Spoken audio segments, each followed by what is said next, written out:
This video right here is the main reason why I made this channel and why I continue to upload to this channel, because sometimes certain opinions that I've expressed on my main channel or my gaming channel, I can't really go into deeper detail, but here I definitely can, and I can talk about something that honestly I'm kind of a little bit annoyed about, I will admit, because I think this subject does annoy people. And it's funny because I don't normally like to jump on the trends for whatever is the new thing to be angry and upset about. I don't ever feel like I usually do anything like that. But when it comes to, the car-based infrastructure that we have in public transit in the US, I can't help but continually talk about it. And I'm like, let's just break that down a little bit deeper, because I feel like this is something I've been wanting to get off my chest for a while. And I think it goes a lot deeper, because I have a specific example. I've never talked about this in the main channel because I just can't. Like, there's too much to go into. There's too much to discuss here. Basically, before I get into this, I just want to say that though, I live in the US and I do prefer public transit, there's plenty of benefits that I know that I see with having a car. It's so nice. Like, something that, for instance, for example, I just recently bought a new vehicle. I used to drive a giant Ford F-150 that I bought from my dad, and it was on its last legs, and it really needed to, it was like a 12-year-old car now that I think about it. It was just over. It felt like it was having issues. The transmission, I think, was dying. So I got a new vehicle, and I've actually been enjoying driving that vehicle. It's a small car.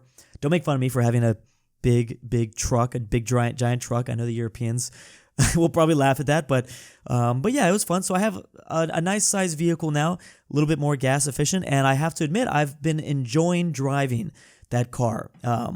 It's been nice. There are pleasures that you cannot get from driving a car versus using public transit.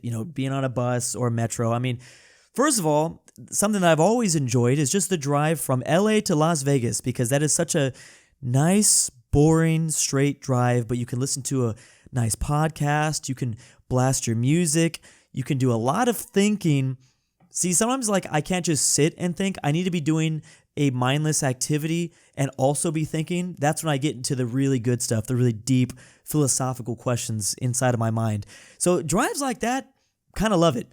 I have to say, even when possibly one day when the high-speed rail opens up that'll connect LA to Las Vegas, I don't know if I'll always do it, because I do still love the drive, especially by myself. So, I still like cars, and I understand the other benefit of cars. I mean, I do have a newfound appreciation for the uniqueness of cars, American car culture. Everyone has their own unique cars.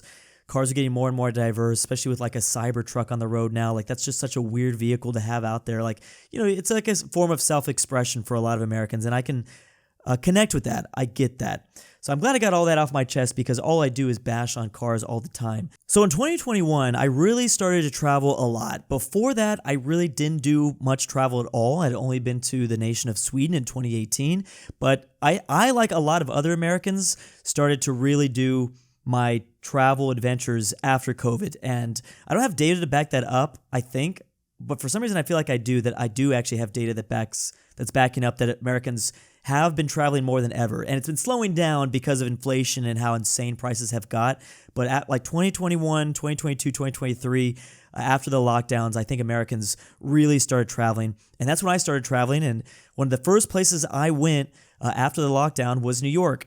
And that was the first time I got to experience how nice. Oh, to be fair, I went to Boston before that, and they have pretty good public transit there too. But I was in New York, and I just fell in love with the subway system. I mean, it's such a core element to the city, to the design. You think of New York, and it's got to be like within the top 5 things when you think of the subway, right? So I got to experience what the subway's like, and that was like the first time, and I was like, oh, this is pretty nice. This is pretty cool. I remember feeling how epic it is walking down the stairs into the subway. Now, I know that if you grew up around public transit like that, that's probably a dumb comment. You're probably just rolling your eyes like, oh yeah, it's a pretty normal thing, Drew. But I was not used to it.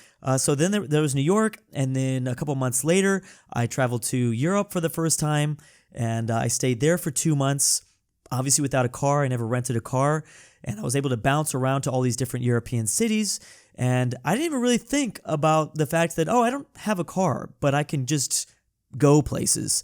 I kind of just took it for granted, to be honest, until I came back from Europe after those 2 months.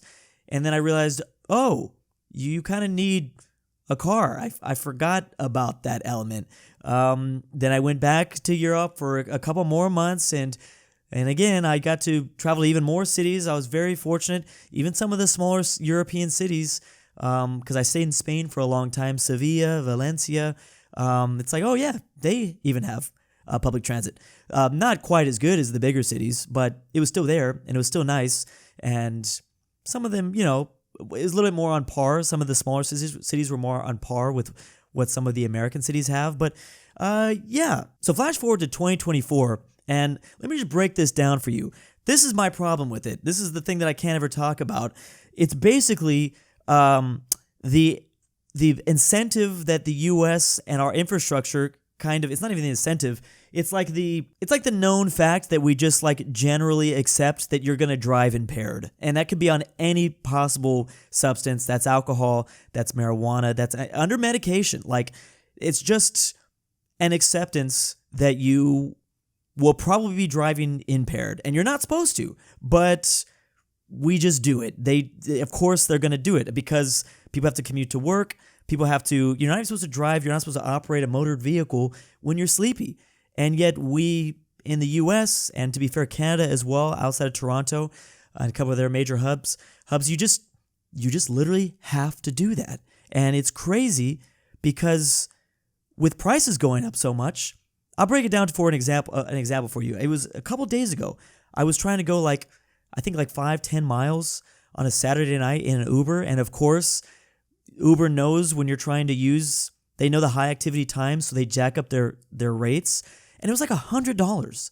It was like $100 to get somewhere from somewhere in LA. It's like, that is insanely unreasonable. So you have so you can take that $100 Uber to your location, your event, the party, the concert, whatever you want to say. And then you have to pay another $100 to go back. There's, of course, other options. You can take a taxi. The taxis are also going to probably give you a price range around that. Or you have a DD. I mean, that's another responsible way to go about it. But let's be honest. I don't know about you guys, but I have had many instances where the DD does not stay the designated driver and something happens.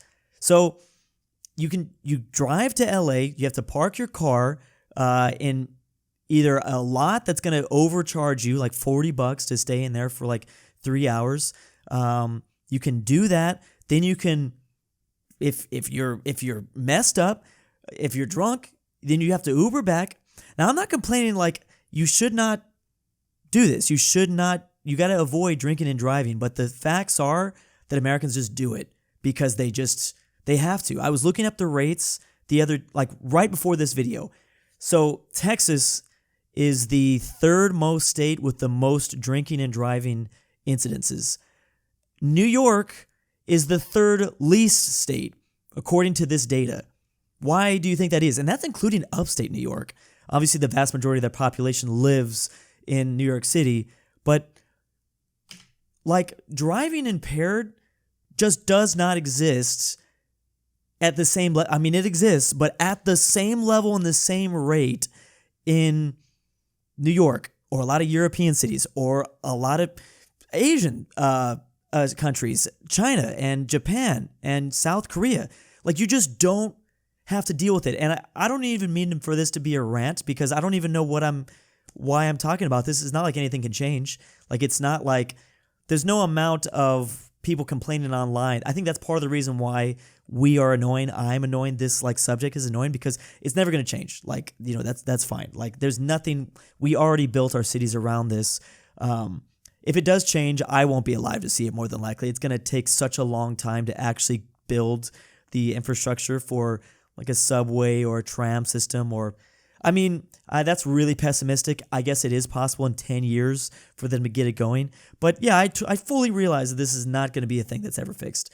You're just not going to be able to get to get it. But, I have family in Texas, and it's oh yeah, the distances you have to drive to really get anywhere they're wide distances. It does not surprise me that Texas is the third most state with the most driving. I should say driving impaired because it's not always alcohol. Like I said, it could be a factor of sleep, but I mean, you have to drive. So that's what annoys me. Like that's like that journey to go anywhere it's just so complicated. For another like anecdotal example for me, like I went to a concert at the Forum in LA, and I live in Orange County. It's like that's a messy situation because you have to drive to get there. There's a ton of traffic always outside the Forum. We had to, like park somewhere. We didn't want to park inside the parking lot because the parking lot's really jacked up the prices, and then obviously it's really crowded in there. But then you run the risk of putting your vehicle in kind of a sketchy area. And in fact, when I did do that, I come back to my vehicle's like emergency lights on, so it's clear that someone tried to get in. It's like, so you can do all that. You kind of take all these risks, and that's before you even get to the event. Compare that to like the New York City experience, where like what the subway fare now is like $2.50. It's $2.50 to get anywhere and $2.50 to get back. So and then you can use that money to pay for the event and pay for things inside of the event. Meanwhile, just to get to the event, if you want to be a responsible person, you Uber there and you pay $100 there and $100 to get back. I mean, that's a little bit of an extreme price. It might be $60 or $70, but just to get to the thing you paid for is like over $100 experience now. So I want to say that obviously like taxes are something to include. Like New York pays a lot of money in taxes. I'm fine with that. I understand that. I realize that is something that I'd be willing to pay for.